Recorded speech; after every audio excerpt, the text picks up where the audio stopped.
Welcome to the Moms of Tweens and Teens podcast. If some days you doubt yourself and you don't know what you're doing, if you've ugly cried alone in your bedroom because you felt like you're failing, well, I just want you to know you're not alone and you have come to the right place. Raising tweens and teens in today's world is not easy.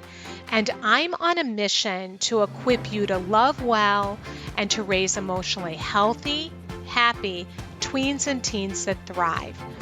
I believe that moms are heroes and we have the power to transform our family and to impact future generations. If you are looking for answers, encouragement, and to become more of the mom and the woman that you want to be, welcome. I'm Cheryl Gould, and I am so glad that you're here. Hi, friend. Welcome to the show today, and I am so glad that you're spending time with me. And in today's episode, we are talking about the tough process of letting go. And I think this is one of the most difficult things when your kid hits the middle school years. You're in this big transition, and I found this so hard. Like, when do I step in? When do I step back?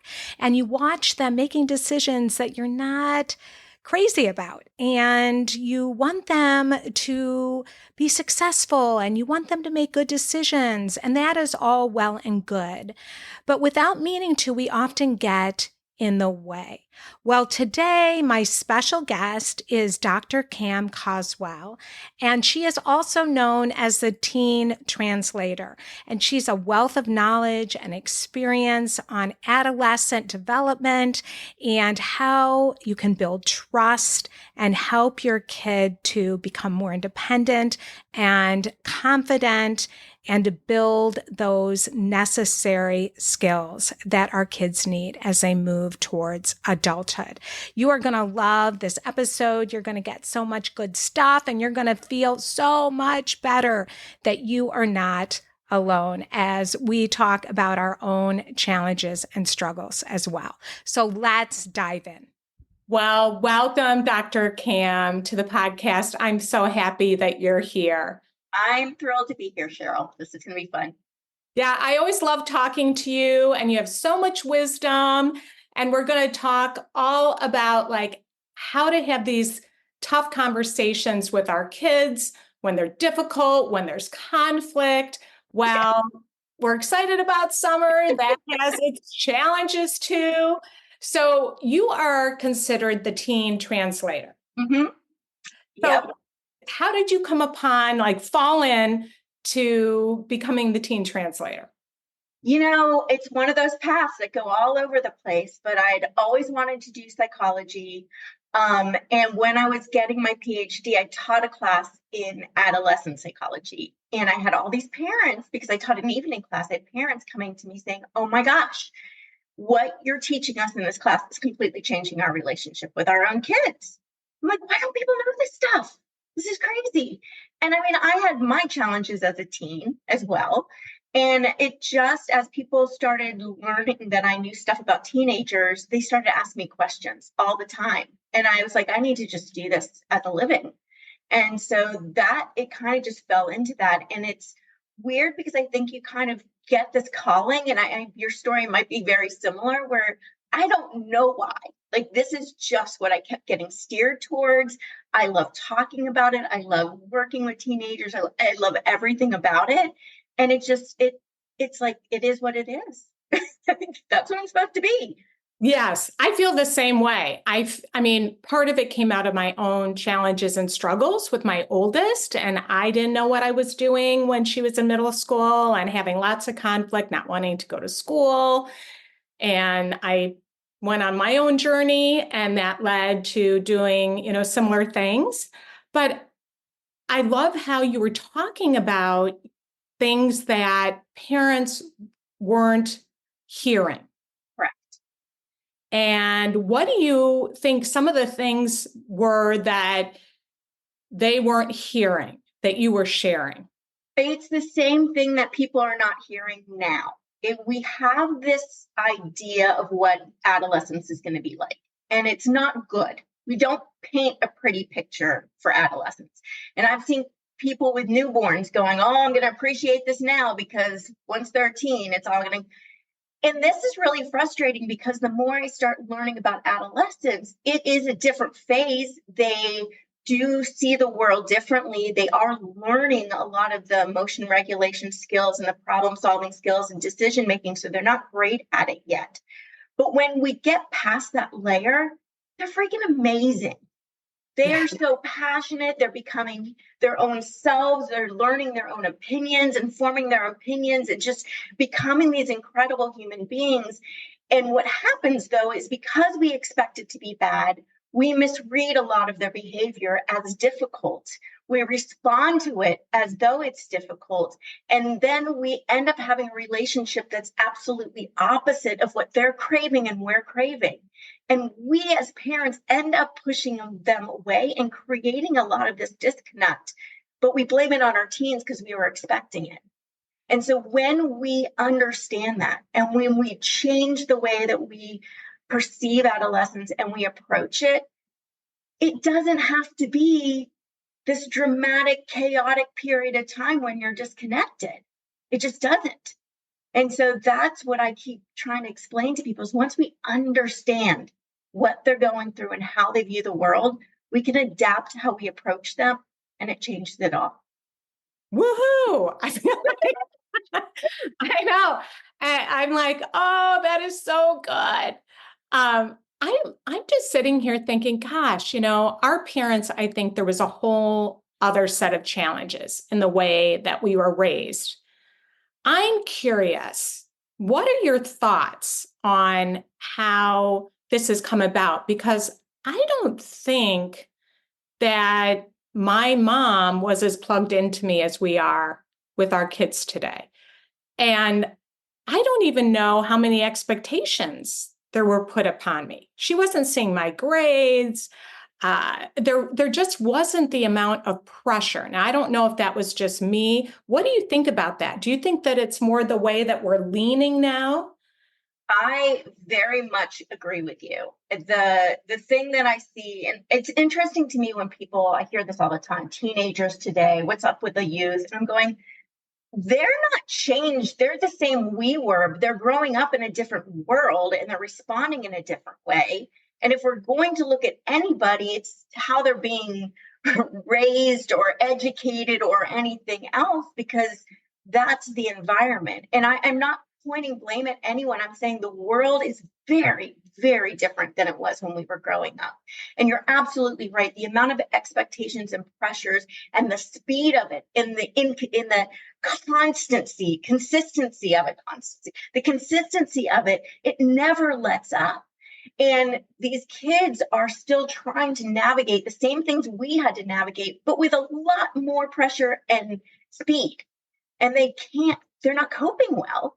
We're not coping well as parents either. So we're pushed so far. And so our ability and our patience is at its last straw.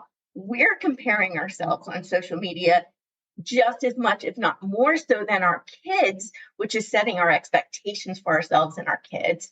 And so this pressure rolls down. And I will say, being able to see our kids' grades is probably one of the worst inventions for education ever, because it has removed the ownership from the kids and put it on the parents. And that is not teaching kids anything and is creating a lot of conflicts between kids and parents. I agree.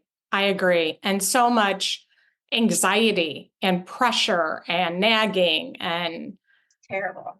Yeah. And then we're rioting them. I'm so glad my mom couldn't see my grades. Well, because it changes all the time too. And it's like, there's so much we don't understand about it. And when my child, and I'm not saying my child's a straight A student because she's not, but when my child, and she's 18, as she has taken ownership of her grades, and she's learned to take ownership by not doing so great in some classes. And when I see her take ownership, that's when she's so motivated. I don't have to nag her to do her stuff because she's doing it for her, not for me. And that changes everything. And now when she goes off to college, I trust her and know that she's got the skills and the motivation and everything she needs to succeed there, because she's not dependent on me at all. Yeah, she's not depending upon you to try and make her, get her motivated. Not at all. And that doesn't mean she's always been motivated. There's been periods of time where she hasn't been, and I have not jumped in to do it or push her forward. It's more about having the conversations about what is not motivating her, why she doesn't feel motivated, and helping her get through that, and looking at what does she want long term and what does she need to do that. And that's what motivates her. I love that. So what do you think the message is that we need to remind ourselves of as moms and caregivers are listening to this? That our job is not to mold or fix or change our kids. Our job is to be the best parent we can be for who our kids already are. They are not something that we create. They are their own individual, unique person. And we need to kind of separate that. I think a lot of times as parents, we put a lot of pressure on ourselves to say our kids are a reflection or an extension of us. They are neither of those things. They're our responsibility to care for them. It's our job to make sure that they feel loved and cherished and supported and valued and heard. We are not there to make them be or do the things we think they need to do. And when we get out of their way and let them become the fully who they are meant to be, that's when they shine, and that's when they become something we could never have imagined for them. My job is to stay out of my daughter's way and just cheer her on as she goes and explores who she is. What you're saying, it's so true. Having my kids, I have 3 that are older now, and the word that's coming to me is trust. Yeah. And when I was not trusting, especially my oldest, trusting her to do something or whatever, fill in the blank, it became this self-fulfilling prophecy. That's the crazy thing about it. Yes. And yeah. And when you talk about getting out of the way, you are trusting that she's going to learn, that she's going to grow, and that it's inside of her and she wants to do well. And she believes in herself, which is the biggest thing. She has confidence that she can figure it out. And this is the one thing I see a lack of in a lot of kids these days, is there's a lot of anxiety because they don't know or believe they're going to be able to handle whatever comes their way. They're not confident in their ability to do that. And so the only way to create that confidence is to trust that they're going to do their best. And even if they don't succeed at it, even if they fail miserably, that's okay, because we're going to get through that. That's fine. There's always going to be things that we don't succeed at. We've got to be okay with that when they're younger and let them know it's okay. And let them be able to do it on their own terms, and then just help them learn how to get through it. It's amazing when they have that confidence in themselves. It is. And that the sky is not going to fall. It's not going to be the end of the world. They're going to be okay. Yeah, that's what we have to convince ourselves of. Yes. The thing I think that gets in our way as parents a lot is our own fear. Yes. And I am not saying that a lot of this fear is not, there's reason for a lot of this fear. There's definitely things to fear out there. But what I see is we end up reining them in so much because of our fears that we completely stifle their ability. And I talk to a lot of kids that feel caged in. Like that's how they describe it. They're caged in, and all they want is to be free. And so they end up being very rebellious. They end up closing off from us. They're counting down the days to get out of the house so they can just be without someone constantly kind of creating. And we do it with the right intent.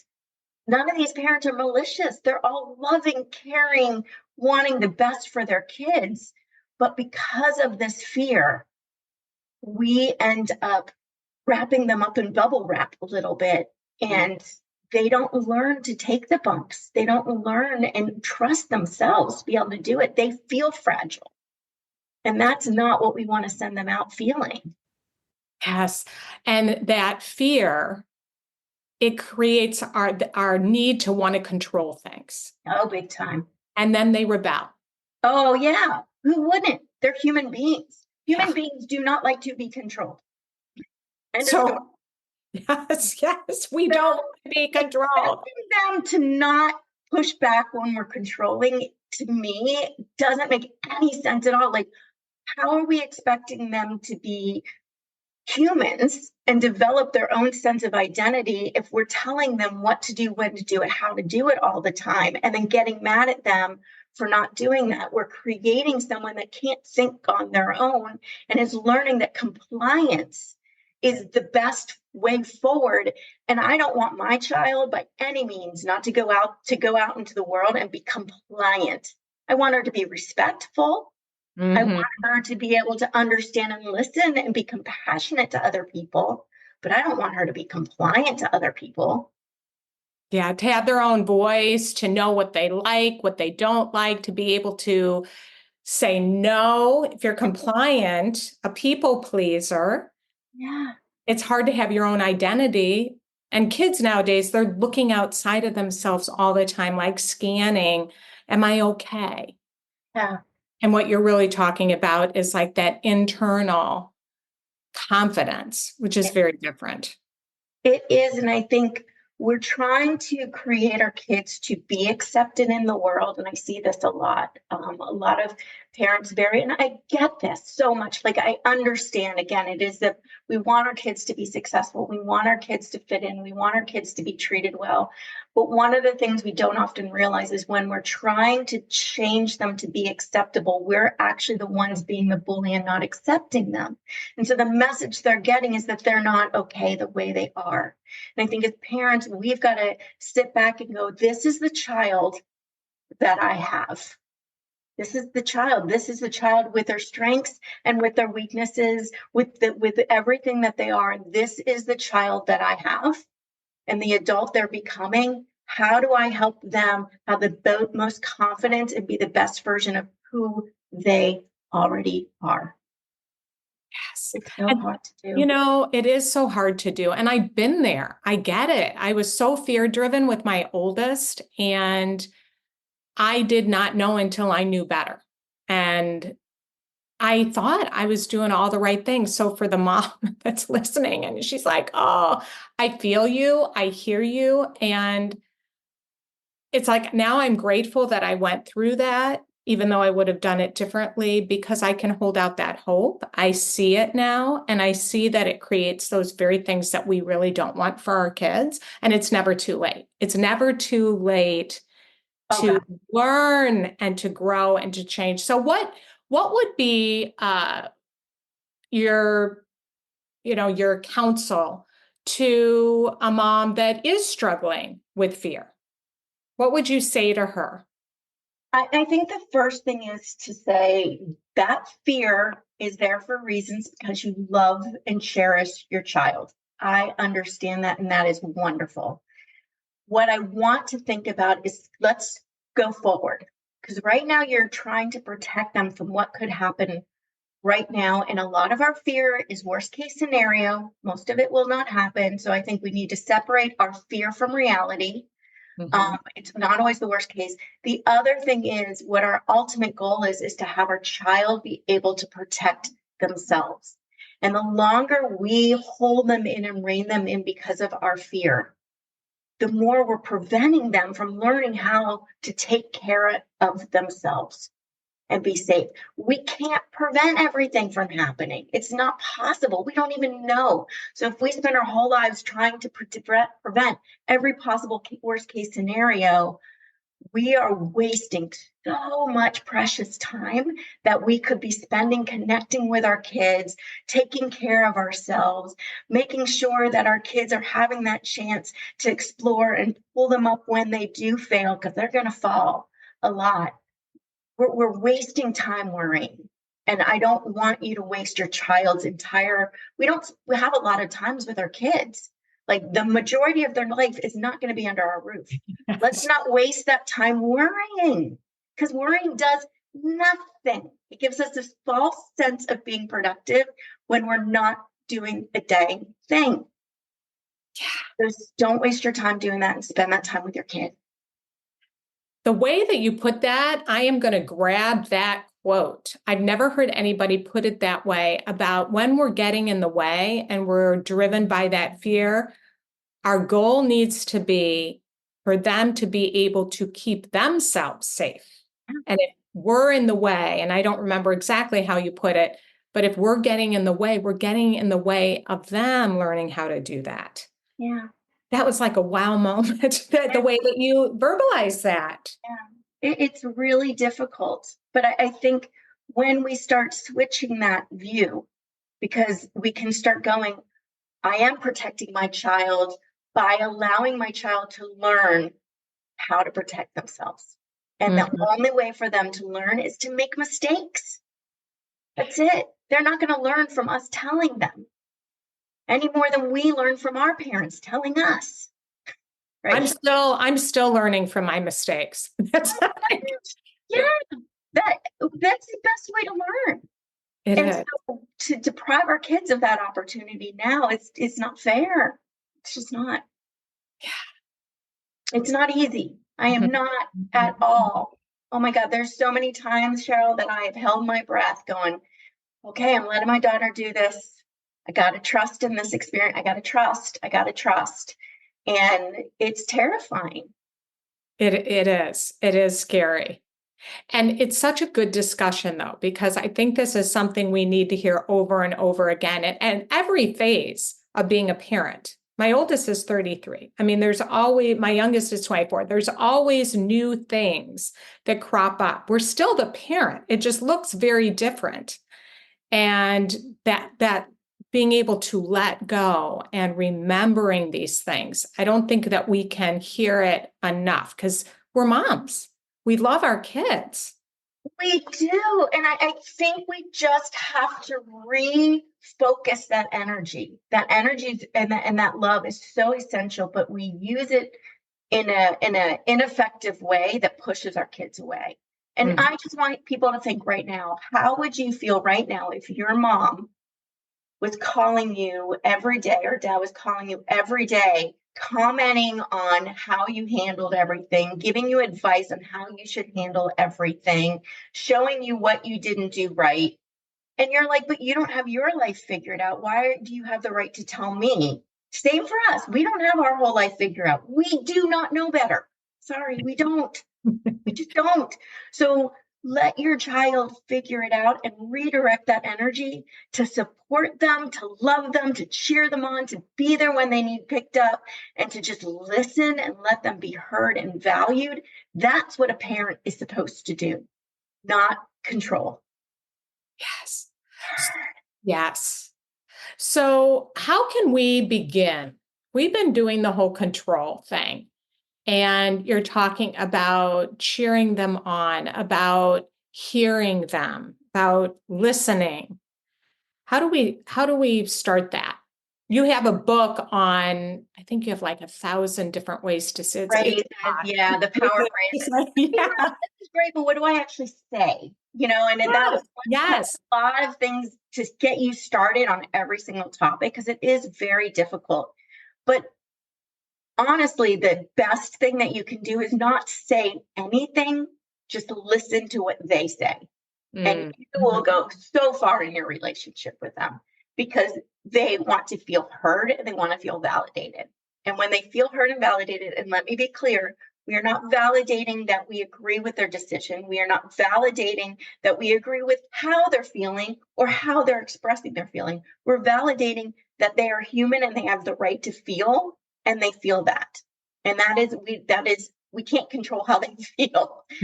That is not anything that we can change. They're going to feel it. So we're validating that they have value and that their feelings matter.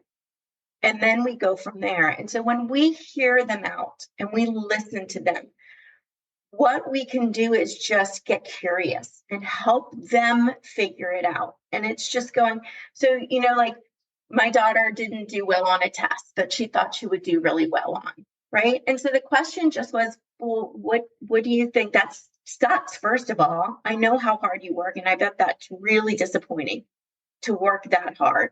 She's like, yeah. What do you think went wrong? What do you think didn't happen? Or what do you think you could do differently next time? And so it gets to, there's no judgment. Mm-hmm. That's the thing.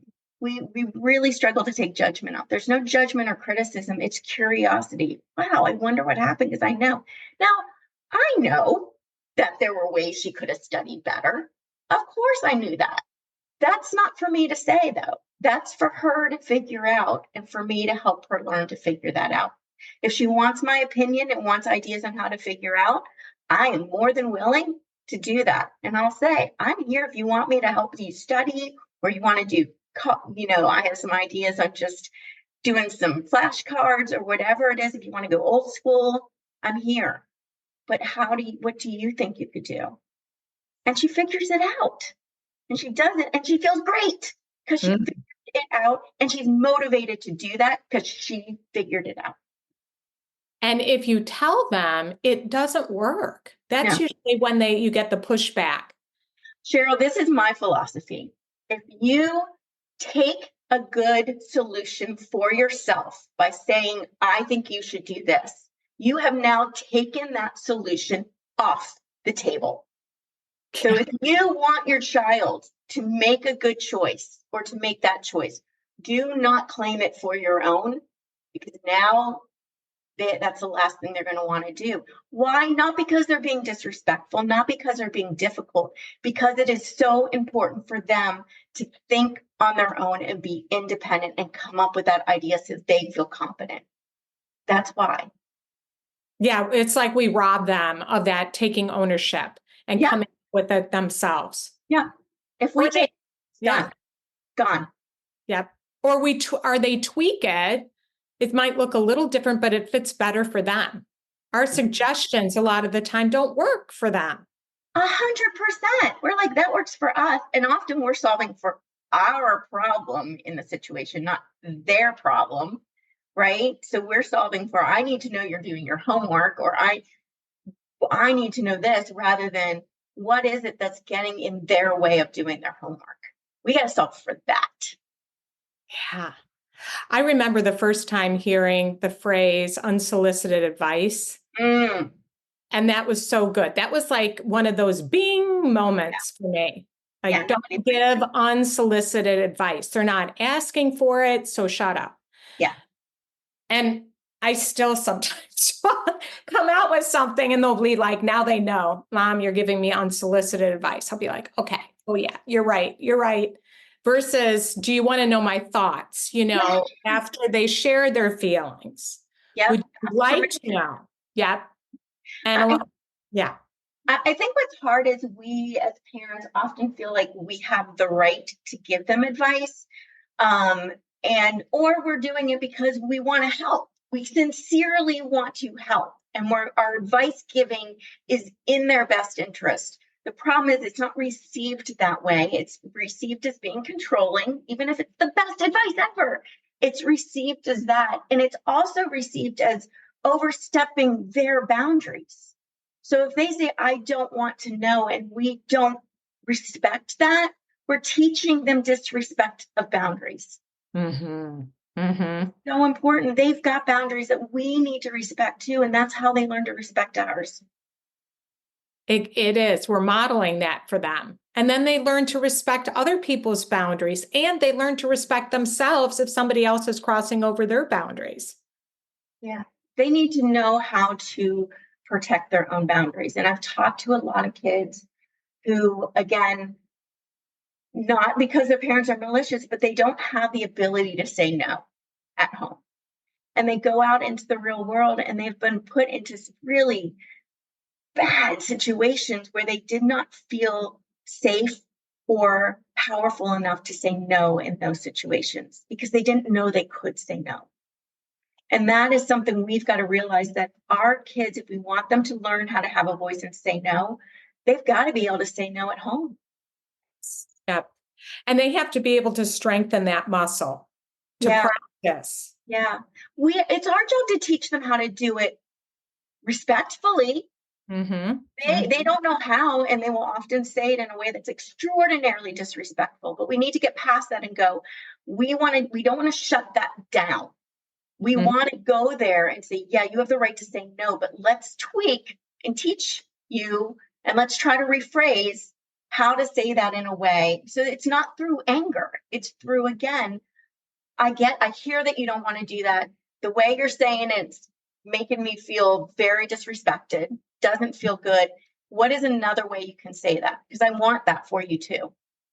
But when you say it that way, getting what you want probably won't happen. So how do you say it in a way that might work for you?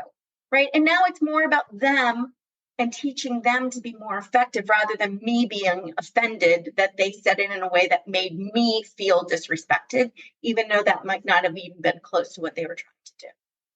And what a gift to give that to them. I'm thinking my mom didn't, learn this either. And it would have been such a gift to learn how to be able to say things so that when I did go out in the real world, I had exercised that no muscle where I could say no to something at my work. I mean, I didn't know how to do that. And when I was being disrespected at work, I would say, no, that isn't going to work for me. Yeah, I didn't either. And I think that's a generational thing too, but that's Mm-hmm. being passed on some generation, and we know better now. And it's just not about saying, oh, they get to say no to everything and they get to walk all over us. That's not it. We still say no. We're still the parent. We still have guidelines, but it's giving them a little bit more freedom, and it's giving them the benefit of the doubt that they're trying to communicate something and they're just not doing it well, rather than they're trying to be a jerk. And so when we're able to teach them that, the other thing was, I wasn't allowed to get angry. That was seen as disrespectful. Mm-hmm. And so now, to this day, when I'm angry, I cry, and I hate it, but it's what I learned to do. And so now when I get really angry, I go into crying because that was okay. I am the same way. And I know you've seen the anger iceberg. I think there needs to be a sadness iceberg too, because sadness was safe for me. So I would cry. And then I'm like, you know what? I think I'm angry Yes. about this. And that actually propels me to say, okay, what do I need here? Yeah. Maybe there's a boundary that's being crossed that I need to say, no, that's not okay. And so I'm the same way. I'm very much relating to you. And I really like how you said they haven't learned the skills yet. No. And so they don't know how to handle conflict responsibly. And we're still learning in many ways too. And what a helpful way to reframe. Well, here's the other thing that I want parents to really realize, is that they do not have the skills. However, their brain during adolescence is primed to learn these skills. So we always hear the brain's not fully developed till 25. That does not mean at 25 they suddenly have all these skills. That means that during this time up to 25, they are primed to learn these skills. So if we don't give them the opportunity to learn it then, and we wait till 25, now it's even harder for them to learn it. So we need to take advantage of this window of opportunity to teach our kids all of these complex skills that their brain is craving to learn. That, I think, adds a little bit of urgency into why we need to let them do it now. Yes. And that's hopeful too. Very It's helpful. not just like their brain is, it's all disconnected and things aren't, it's like, no, they can learn this now. Their brain is primed to learn. It's primed to learn. Our brains are never that. It is in a growth spurt, and it is the biggest growth spurt our brain will ever go through, except for in infancy. It will never grow at that speed now. So they've got super brains. They really do. But it's up to us to help them develop those skills. And they're going to be terrible at them at first. They are. That's the way they learn. It's like riding a bike. You fall off a lot, or learning to walk. You fall down a lot. You keep trying until they get it. And we might not do it, or we're not going to do it perfectly either, but just that our listeners want to learn and are listening is like, wow, what an amazing job that they want to learn and they're listening here. Yeah. So, final closing words, and I want you to tell them where to find you. Yeah, so easy to find me. It's askdrcam, DRCAM.com, and you can find everything. Or I'm on Instagram at Dr. Cam Caswell, Caswell, and I'll give you that information. And I do daily tips and everything on that, on how to help raise your teens. And I think the biggest part is remember that parenting is a skill set, and raising teens is a completely different skill set than raising a young child. And so it is okay to ask for help. It is okay not to know how to handle a situation, because we haven't learned it yet. Just like our kids haven't learned how to do a lot of this stuff. We're going to make mistakes. We're going to learn. But the beautiful thing is you can learn. You can continuously learn to be better at it. That doesn't mean you're horrible now. It means you can be better, because it is a skill set like anything else. And you have to practice to get better. Yeah.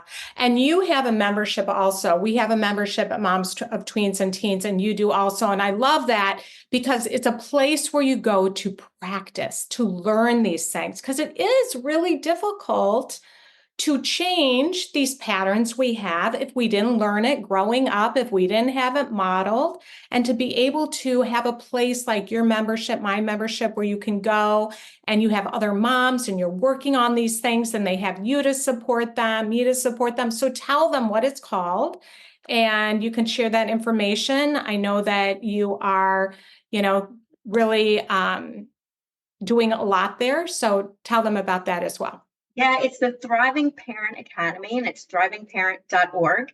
And it is a group of us coming together. We actually have some dads too, but it is a group. We meet regularly. I am there, and we share what the wins, we share the struggles I have. It's so fun. Two of the moms in there are like best friends. And they will they'll go on their walks and they'll be like talking about stuff. And they'll be like, oh my God, what do you think Dr. Cam would say on this? They told me this. I'm like, I'm sorry. And then there's things that are like, we still don't know. We're going to go ask her. And so they'll bring it up. And all the other parents are like, oh my gosh, yes, I have had that same situation. Or here's what I did.